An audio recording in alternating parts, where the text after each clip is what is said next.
나는 비트코인을 정말 좋은 자산이라고 생각한다. 앞으로 10년, 20년을 놓고 봤을 때 가장 기대하는 자산을 하나만 고르라고 한다면 나는 여전히 비트코인을 선택할 것 같다. 공급량은 2100만 개로 제한되어 있고 누구도 마음대로 더 만들어낼 수 없다. 이제는 개인뿐만 아니라 기업과 기관, 국가까지 비트코인을 하나의 자산으로 바라보기 시작했다. 그래서 나는 지금도 비트코인을 모으고 있다. 그런데 그렇게 비트코인을 좋게 생각하면서도 나는 전 재산을 비트코인에 넣지는 않는다. 처음에는 나도 이런 생각을 했다. 어차피 장기적으로 비트코인이 가장 많이 오를 거라고 생각한다면 현금이나 다른 자산을 가지고 있을 이유가 있을까? 그 돈으로 비트코인을 더 사는 게 낫지 않을까? 그런데 가족이 생기고 아이들이 커가는 모습을 보면서 생각이 조금 달라졌다. 혼자라면 생활비를 줄이고 몇 년 동안 불편하게 살면서 버틸 수도 있다. 하지만 가족이 있으면 집이 필요하고 생활비와 교육비가 들어간다. 갑자기 병원비가 필요할 수도 있고 예상하지 못한 목돈이 필요할 수도 있다. 그리고 이런 일들은 비트코인 가격을 보고 찾아오지 않는다. 비트코인이 가장 많이 떨어져 있을 때 내 인생에도 어려운 일이 생길 수 있다. 그래서 지금은 비트코인을 얼마나 많이 사느냐만큼 중요한 것이 있다고 생각한다. 내가 그 비트코인을 얼마나 오래 지킬 수 있는 구조를 만들어 놓았느냐는 것이다. 오늘은 내가 비트코인을 그렇게 좋아하면서도 왜 전 재산을 비트코인에 넣지 않는지 이야기해 보려고 한다. 좋아요, 구독, 알림 설정을 눌러주시면 더 좋은 콘텐츠로 찾아뵙겠습니다. 여러분의 응원이 콘텐츠 제작에 큰 힘이 됩니다. 비트코인을 오래 공부하다 보면은 한 번쯤 이런 유혹을 받는다. 현금은 인플레이션으로 구매력이 떨어지고 부동산은 큰 돈이 필요하고 주식은 기업의 실적에 따라 가치가 달라진다. 반면 비트코인은 공급량이 정해져 있다. 그러다 보니 비트코인에 대한 확신이 커질수록 그냥 최대한 많이 사면 되는 것 아닐까 하는 생각이 든다. 그런데 좋은 자산을 선택하는 것과 그 자산을 끝까지 가지고 가는 것은 완전히 다른 문제다.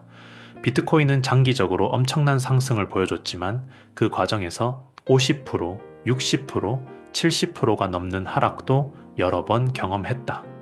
지금 내 전 재산이 5억이고 그 돈을 모두 비트코인에 넣었다고 생각해보자. 시장이 무너지면서 2억 수준까지 내려왔다.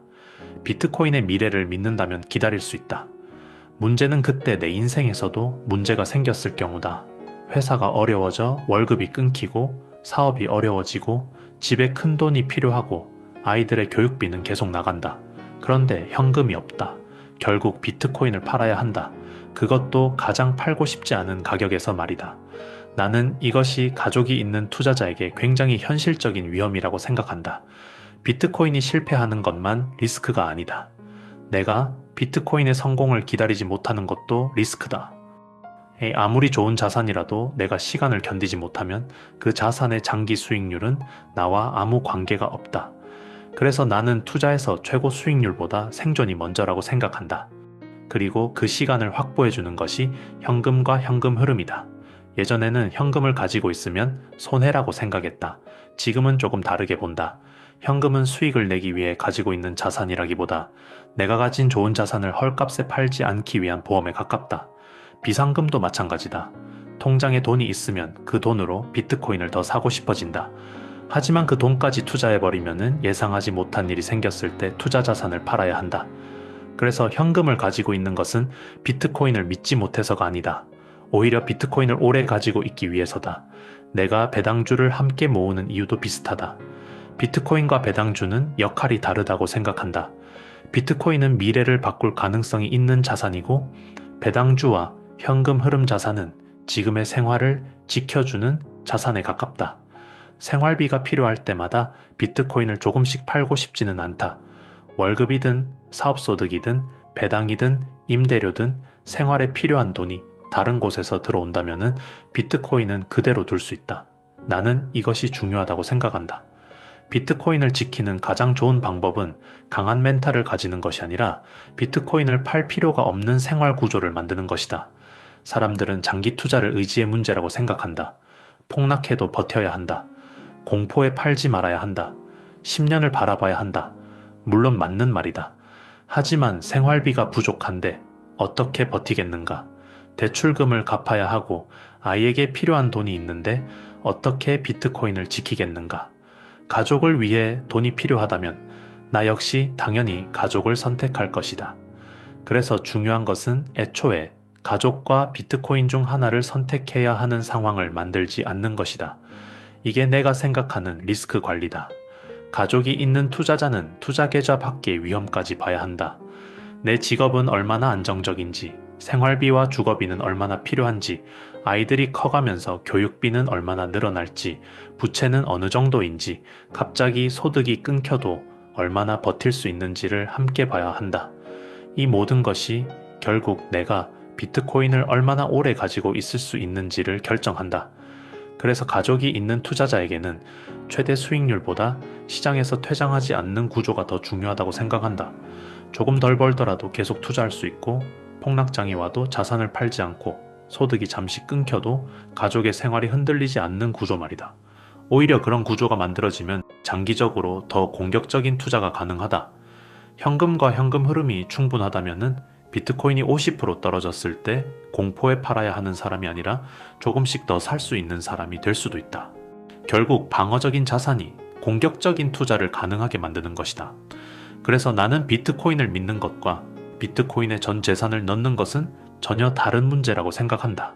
확신과 올인은 같은 말이 아니다. 오히려 정말 오래 가져가고 싶은 자산일수록 그 자산을 강제로 팔지 않을 준비가 필요하다. 나는 앞으로도 비트코인을 계속 모을 생각이다. 하지만 동시에 현금도 가지고 있을 것이고 현금 흐름을 만들어주는 자산도 계속 모을 생각이다. 그리고 내가 일할 수 있는 동안에는 계속 경제 활동을 할 것이다. 이 모든 것의 목적은 결국 같다. 내가 가진 비트코인을 지키는 것이다. 현금은 예상하지 못한 상황에서 비트코인을 지켜주고 현금 흐름은 생활비 때문에 비트코인을 파는 것을 막아주고 직업과 사업은 계속 투자할 수 있는 돈을 만들어준다. 비트코인은 미래를 바꾸기 위해 모으고 현금 흐름 자산은 오늘의 생활을 지키기 위해 모은다. 그리고 오늘의 생활이 지켜져야 미래를 위한 비트코인도 지킬 수 있다. 특히 아빠가 되고 나서는 투자에서 이 부분을 더 많이 생각하게 된다. 내가 감당할 수 있는 위험과 가족에게 떠넘기는 위험은 다르기 때문이다. 내 선택으로 내 자산이 흔들리는 것은 감당할 수 있다. 하지만 내 욕심 때문에 가족의 생활까지 흔들리는 상황은 만들고 싶지 않다. 그래서 나에게 좋은 투자는 가장 많이 버는 투자가 아니다. 가족의 생활을 지키면서 미래를 준비할 수 있는 투자다. 언젠가 비트코인이 내가 생각했던 것보다 훨씬 더 큰 자산이 된다면 전 재산을 넣지 않았던 것을 조금은 아쉬워할 수도 있다. 그래도 괜찮다. 투자는 지나간 최고 수익률을 맞히는 게임이 아니라 내가 감당할 수 있는 방식으로 최대한 오래 참여하는 게임이라고 생각하기 때문이다. 그래서 나는 비트코인을 믿는다. 하지만 전 재산을 넣지는 않는다. 비트코인이 위험해서가 아니다. 내 인생에는 비트코인보다 먼저 지켜야 할 것들이 있기 때문이다. 그리고 역설적으로 그것들을 먼저 지키는 것이 내가 가진 비트코인을 가장 오래 지키는 방법이라고 생각한다.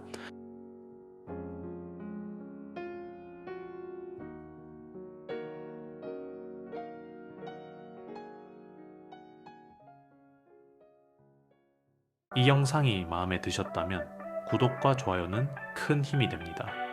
빠르게 움직이는 세상 속에서 우리는 느리지만 단단한 투자를 이야기합니다. 아빠의 투자 일기 다음 이야기에서 또 뵙겠습니다. 이 채널은 아빠의 투자 일기를 공유합니다.